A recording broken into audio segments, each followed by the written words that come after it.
Okay.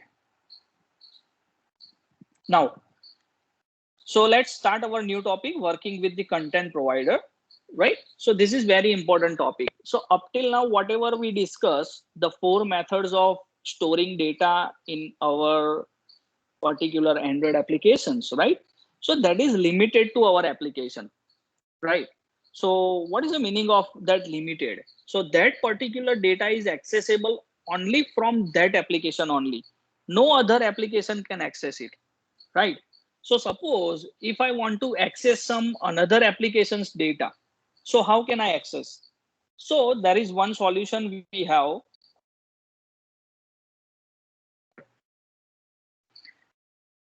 So your content provider, one application can access the another application, right?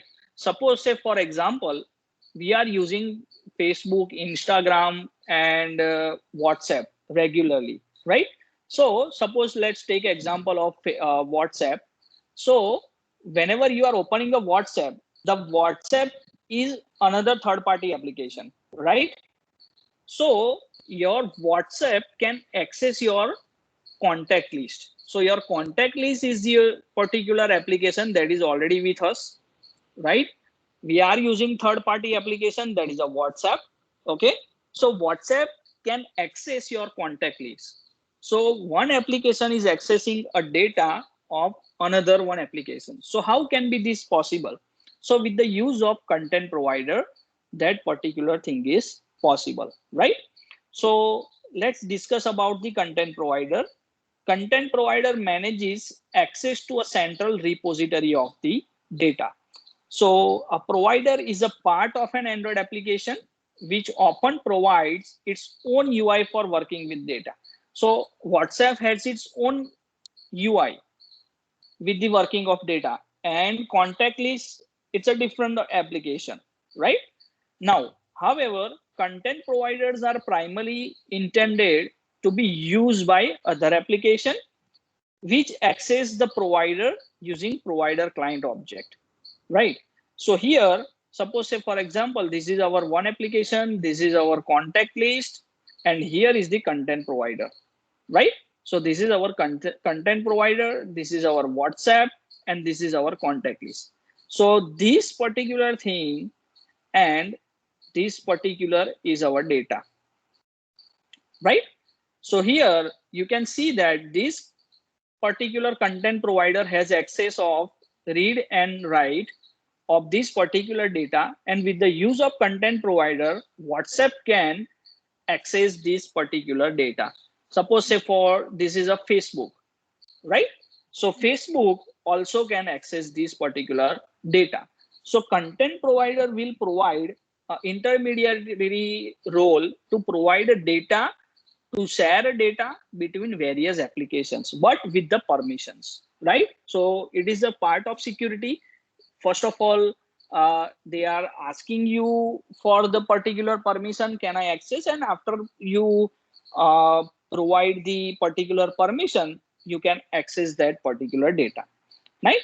Now, a content provider presents the data to external applications as one or more tables that are similar to tables found in relational databases. So here you can see that from this particular data source, your WhatsApp, Facebook, Instagram can access your contact list. Now, the raw data represents an instance of some type of data the provider collects, and each row in the column represents an individual piece of data collected for the instance. So it is very simple concept over here. If one application want to access the another applications, then you need to go for the content provider.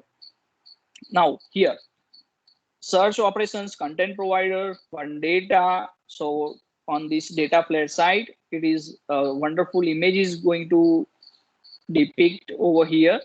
These are the databases, contents, file, SQLite, internet. Your data will be in any form, right? And that will be data content provided. Okay, your data will be contact list, suppose say photo gallery, if you are your video gallery, if you are accessing, right? And some local searches are also can be shared between the applications. Here you can see a photo. This is the Facebook application. From this photo, you can access the inbuilt photo gallery, that is content provider, right? And here is the content. Photo is the content, right? So Facebook can access your inbuilt gallery with the use of content provider. Okay, so this is a very simple motive for the content provider we have. Again, this is one application I found from the internet, so I just put it, right? So here at the business layer, your applications will be there. In between, you have the content providers, and that content providers has the access to read and write your repositories, right? At the data layer, right? This is one example I have put, okay? Right?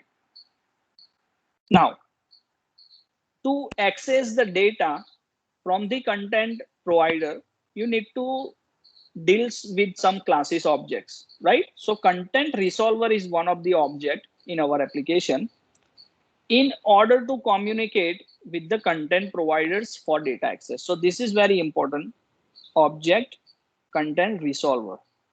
Okay, now to enable the communication between the UI and the content resolver, we use another object that is known as the cursor loader to run the query, right? Now this cursor loader will be called using activity or fragment of the application. So you can see over here, whenever you want to access the data with the content provider, then you just need to remember content resolver, content cursor loader, okay, right? And then content provider receives the query from the client and executes and return the results, right? So we'll see one example how the content provider is useful to access our contact list, right? So here is the simple you can say data accessing.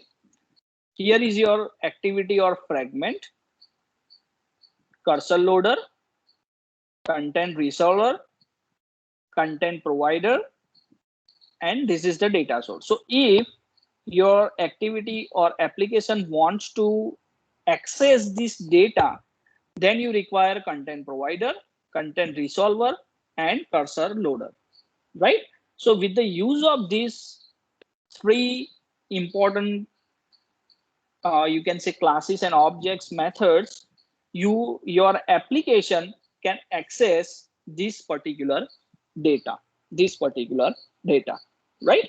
So here some methods we have with the content provider, that is insert, update, delete. So similarly, whatever we have update perform CRUD operations with the particular SQLite database, so simple things you can perform with the use of this content provider also, right? You can insert the data, you can update the data, you can delete the data, you can fire some specific queries, okay? So here is your content provider, here is your application, and here is your database, right? Now, here one content URI will be there. What is it? So content URI is one of the arguments identify the data. So from where your data is going to be there, right? So there are four major parts in that. First is a scheme, authority, path, and the ID, right?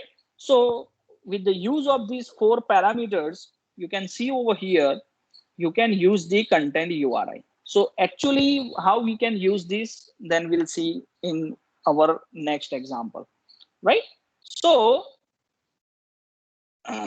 here you can see that this is a general, you can say diagram for that. So here at the center, we have a content provider. These are the three different applications we have, and each and every applications have their content resolvers, right? So this content resolver for application 3, resolver 1 for application 1 and resolver 2 for. You see over here that your one application can access the multiple, right? Your data can be accessed by multiple applications. You can see it is not only limited to WhatsApp, it is not only limited to Instagram, but it is also accessible to your other applications, right? So your contact list can be shared, can be used by Facebook, by WhatsApp, and by Instagram. Okay, right? So this is the use of mainly the content provider. Okay, so now let's discuss the particular example, how you can add the data using content provider and how you can read the data using content provider. So one simple application I have created over here, right? Okay. First of all, let's also you can what we are going to perform over here. The logic is very small, right? But it is very meaningful. Okay. So this is our application, third-party application, right? So now from this application, I want to save the contact details in my contact application. So here, right now, you can see in my contacts app, I have 4 contacts. I have 4 contacts, right? So now from this particular application, I want to store another one. So Pratik 2 3 4 5 1 2 3 4 5, right? I have not put any validation and all that stuff. Simply just I am adding this contact to my phone list. So when you click on that, so it will open your inbuilt application. See, whatever the ways you are storing your contacts, so in the same way, whenever I click on a save button over here, so the contact is saved. You can see. Okay, now in my contact list, the contact is there. You can see over here. Okay, now how to perform this? I have created one another application to read the contact. So don't worry about that. We'll read that contacts in that application.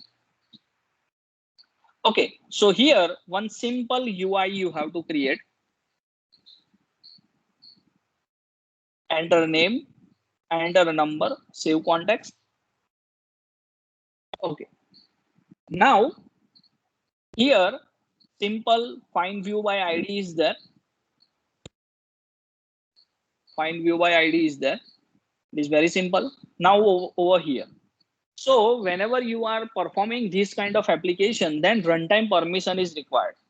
So as you have experienced that, it will ask you for the access of the contact list whenever you are first time launching that application, right? I have already launched this application. That's why it is not asking me again, because I have already provided the access permission. Okay, so this logic is for permission. So it is a very simple logic. Contact compact, you have to just write this code, and which permission we want. We want a writing contact permission. So this is inbuilt. Android provides this permission. So write context. Suppose if you want to read, then instead of write context, you can just use over here read context. That's it, right?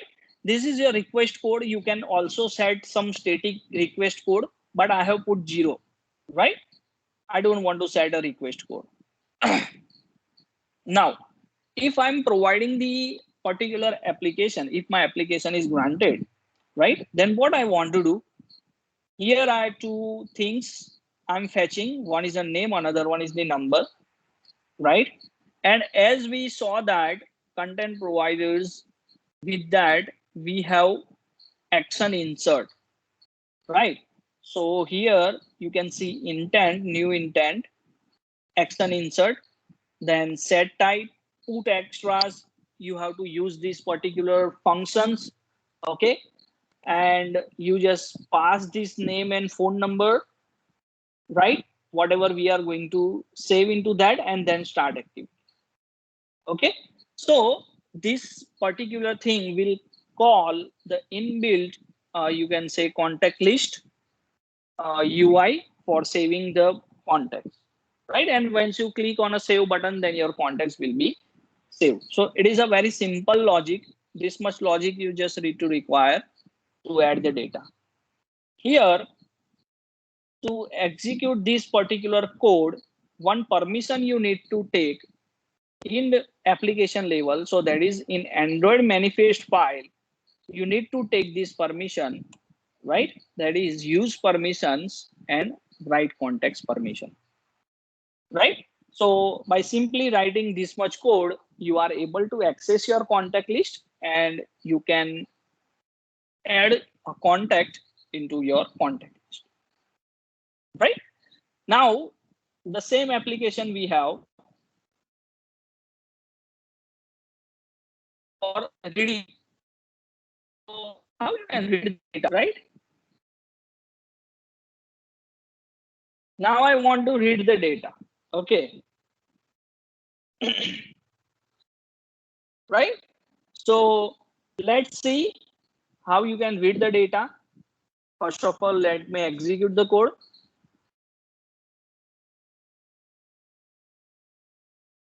Yes, you can see my application will read all the data from my contact list. So recently I have added this.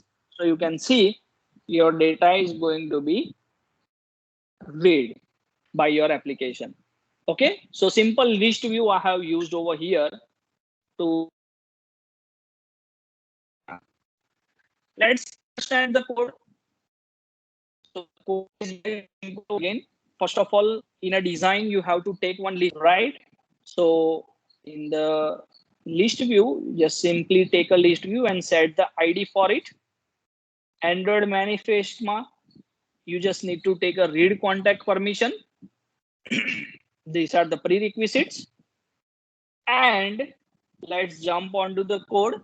Here we are using array list to store the data, and then we'll retrieve the data. So you can simply see over here that this is our runtime permission. So instead of writing, we are going to use a read context permission over here. If the permission is granted, okay, then read request. Now we are using cursor over here, cursor class, get resolve content resolver, and we are firing a query, right? So this is a one common content URI. The last topic we have seen, with the use of inbuilt content phone content URI, we are firing a query. So here you can see that in this query, we are going to pass the parameters like URI, projection, selection argument, and sort order. So right now we are not going to deal with any projection and selection. Sort order we are going to, because I want to sort my contact by ascending order. So to do that, you have to perform a query over here, right? Display name, okay, plus ascending, ASC. So with the use of this, you're going to display your contacts in ascending order. Now we are using a move to next method for the cursor. We are getting a data, name and number, right? So display number, display name and number, and we are storing it into the array list, right? And with the use of array adapter, we are displaying it, list view dot set adapter.